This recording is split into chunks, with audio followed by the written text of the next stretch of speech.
We're going to Tennessee. Okay, this first case title says Tennessee judge upholds death sentence of woman who killed teen with asphalt and kept skull as souvenir. Wow, okay. Published November 3rd, 2023, and this is in Knoxville. It says, a judge upheld the sentence of the only woman on Tennessee's death row almost 30 years after she killed a 19-year-old because she, quote-unquote, just felt mean that day. According to the Nashville Tennessean, 47-year-old Krista Pike's attorneys cited a recent Tennessee Supreme Court case, Tennessee v. Tashawn Booker, in the hope it would sway the judge to overturn the ruling. The Tennessee Supreme Court wrote in the Booker ruling, in fulfilling our duty to decide constitutional issues, we hold that an automatic life sentence when imposed on a juvenile homicide offender with no consideration of the juvenile's age or other circumstances violates the prohibition against cruel and unusual punishment under the 8th Amendment to the United States Constitution. Pike was 18 years old when she killed Colleen Slemmer in January 1995. The Nashville Tennessean reports Pike's attorneys said her sentencing should be amended because there is no hard line of maturity or difference between the brain development of a 17-year-old and an 18-year-old. WBIR-TV reports Judge Scott Green wrote in his decision, this ruling applies only to juvenile homicide offenders, not to adult offenders. Pike was convicted of murder in 1996 and sentenced to death. According to the Nashville Tennessean, due to Pike's age at the time of the murder, she is the only person left on death row who was 18 years old when they committed the crime. She is also reportedly the only female on Tennessee's death row. Following this week's decision by the Knox County judge, Pike's attorneys said in a statement, at the time of the crime nearly 30 years ago, Krista Pike was a teenager, just 18, with untreated severe mental illness and a history of severe, repeated physical and sexual abuse, violence, rape, and neglect that began when Krista was very young. Krista's co-defendant, who was 17, will be eligible for parole soon. Yet Krista, who was just a few months older, may be executed. According to Pike's appeal filed to the U.S. Sixth Circuit Court of Appeals in 2018, on January 11th, 1995, Pike told her friend she wanted to kill Slemmer because she had just felt mean that day. On January 12, 1995, the friend saw Pike with Slemmer, Pike's boyfriend, and another student from the Job Corps Center. The group walked away at approximately 8 p.m., and they returned about 2 hours later without Slemmer. The same night, Pike reportedly went to her friend's room and said she slit Slemmer's throat multiple times with a box cutter, hit her with asphalt, and cut her back with a meat cleaver. Wow. She then carved a pentagram into Slemmer's forehead and chest. The appeal says Pike kept a piece of Slemmer's skull as a souvenir and even brought it to breakfast with her the next morning. She reportedly had a difficult upbringing, which included reportedly being sexually abused by her grandmother's boyfriend and neglect by her parents. Her father reportedly tried to put her up for adoption right before she turned 18. When Pike was young, her mother reportedly stayed at a bar to drink even though Pike was having seizures and needed to go to the hospital. The appeal said, in part, all in all, the jury heard a clear story. Pike's childhood and upbringing were very difficult and, in some ways, explain how she became a person capable of such a brutal murder. According to the court document, Dr. Eric Engum said at her trial he examined Pike and, although she suffered from no symptoms of brain damage or insanity, she did suffer from very severe borderline personality disorder and exhibited signs of cannabis dependence and a depressive disorder. Another forensic psychiatrist, Dr. William Burnett, said Slemmer's murder included quote-unquote satanic elements, but it appeared more indicative of an adolescent dabbling in Satanism. The Tennessee Supreme Court justices rejected her 2018 claim because Pike's case was not an exception of a heinous and inexplicable crime. They wrote, But in sentencing Pike to death, we ruled out the possibility that her crime was a product of the immature minds of youth rather than fixed depravity. And we presume that she is incapable of reform, even though the stories of other teenage killers, many of whom have been rehabilitated behind bars, reveal other possibilities. This was in 1995. You need to remember, this was still at the height, or maybe not necessarily the height, but still within the time of the Satanic Panic. Why she did it? Because she did carve a pentagram into her victim's forehead. I don't know. Could be that she was dabbing into what, quote unquote, what they call Satanism, which, it's 2023. There's a lot of information that if you're wanting to just read about, you just read about. You can Google it. But back then, we didn't have access to that information. So if you lived through the 90s like I did, 95 was, it's still Satanic Panic. We just had Marilyn Manson releasing his first albums and whatnot. There was that whole element of that shock rock, and Slayer was already around. We had other bands that were emerging during that time as well that just elevated this whole obsession with Satan and whatnot. And again, it's just lack of information. It's something that I guess now is not as prevalent as it was back then, but that played a lot in how the case was viewed. Because again, 95, this was 29 years ago. There's been a lot of rain that's fallen during that time. There's a lot of things that have changed as well, but one thing stays the same, and it's that people will always find excuses to just blame, in this case, the supernatural, but kind of not taking responsibility for the crime that you committed. I mean, this person did hit this person with a sledgehammer, and what was it? It was a cut her back with a meat cleaver, hit her with asphalt, and slit her throat multiple times with a box cutter. Yeah.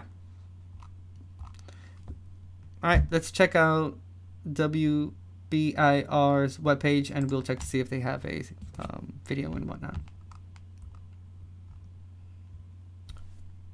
Title says, Judge dismisses death row inmate Krista Pike's bid to reopen her criminal case. This website's from Knoxville, Tennessee. Shout out, Tennessee. Let me put it more into the center. And another legal blow for the only woman on Tennessee's death row. A judge has denied Krista Pike's motion to have her death sentence reconsidered. That motion filed back in August. Pike and two other people were convicted in the killing of Colleen Slimmer on UT's Ag campus back in 1995. In the motion, her attorneys argued a recent state Supreme Court decision applies to her. That ruling addresses life sentences for offenders younger than 18. But Pike was almost 19 when she murdered Slimmer. This week, a Knox County judge said Pike was not a juvenile at the time, so the Supreme Court decision does not apply. Okay, let's see if I can find... I'm going to pause this. This is the weather. Okay, so Krista Pike...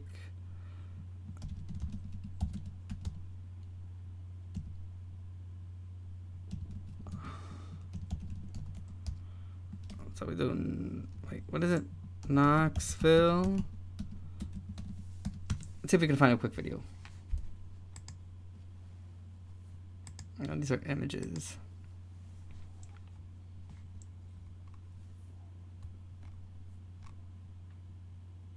Trying to see if maybe we can find something about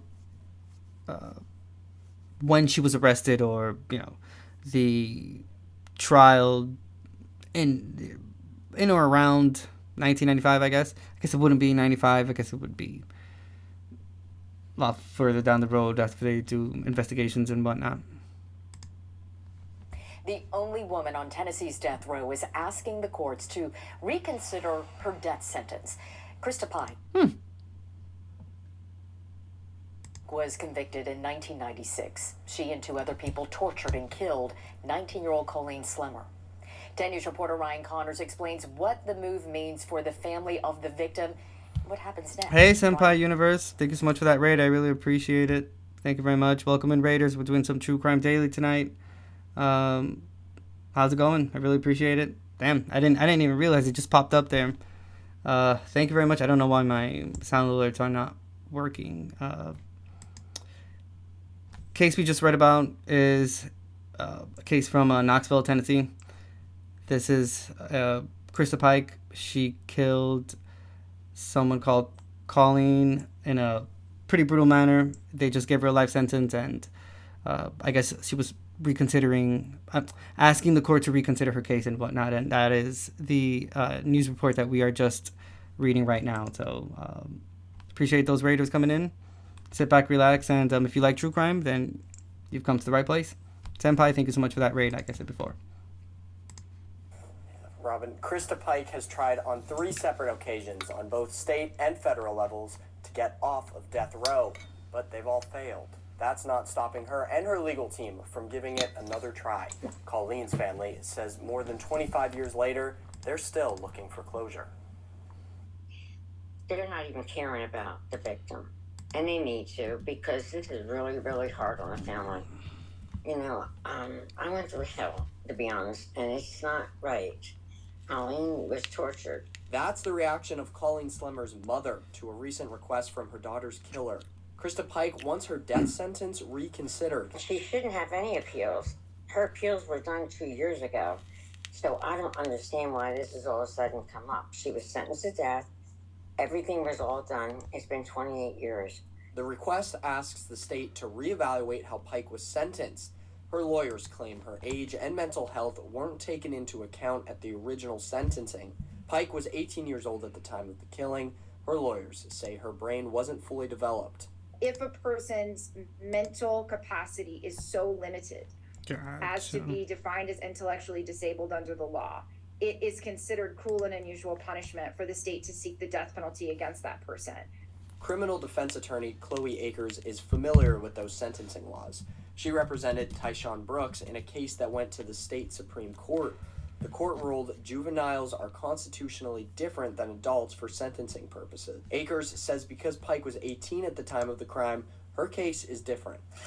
The day that someone turns 18, they become the subject matter of the jurisdiction of adult criminal court in this country.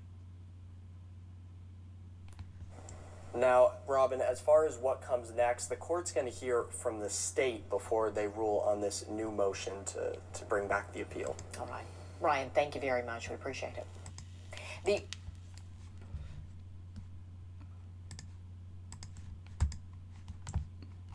The audacity. Again, used a box cutter to slit her throat, hit her with asphalt, and cut her back with a meat cleaver. And carved a pentagram into her forehead. Because it couldn't stop there, huh? But, again, this was during the Satanic Panic, and could have well been just to cause some type of, like, shock and whatnot. It's crazy how it was pretty prevalent back then. That was crazy, especially during, like, sorry I have to mention this, but I mean, it is a true crime live stream, so things, occurrences that have happened sometimes do pop up. This is when Columbine happened. This was, in my opinion, more when they were at the point of just, like, using the whole Satan and whatnot as just the excuse for, not taking mental health into consideration, or there's a lot of things that go into play when it comes to like Columbine and whatnot. But I think they took like Eminem, and like I'm not sure if they took Eminem though, but he was being accused for his music was helping these kids like commit these crimes and whatnot. And same thing happened like Marilyn Manson. And looking back on that time, that was crazy to just think that people who are musicians, that now you just see them, they just like, you can see past all that. You can see it's a gimmick, and it's just a way for them to make money. But back then, people used to take this shit seriously, and they were mentioned in the whole court case, and they mentioned the Matrix too, because I guess the monsters that committed that crime at Columbine, they had like the long jackets and whatnot that they use in Matrix, and those were very weird times. I'll be honest with you. Now we have the internet, and we're able to answer questions, or at least have the opportunity and the means to dig into things a little more than just take it at face value. But back in the 90s, whatever the media fed you, whatever people told you, that was kind of what you believed. You didn't have a choice. There was no other way to verify unless someone else would tell you if it was true or not. So, yeah, very, very different times.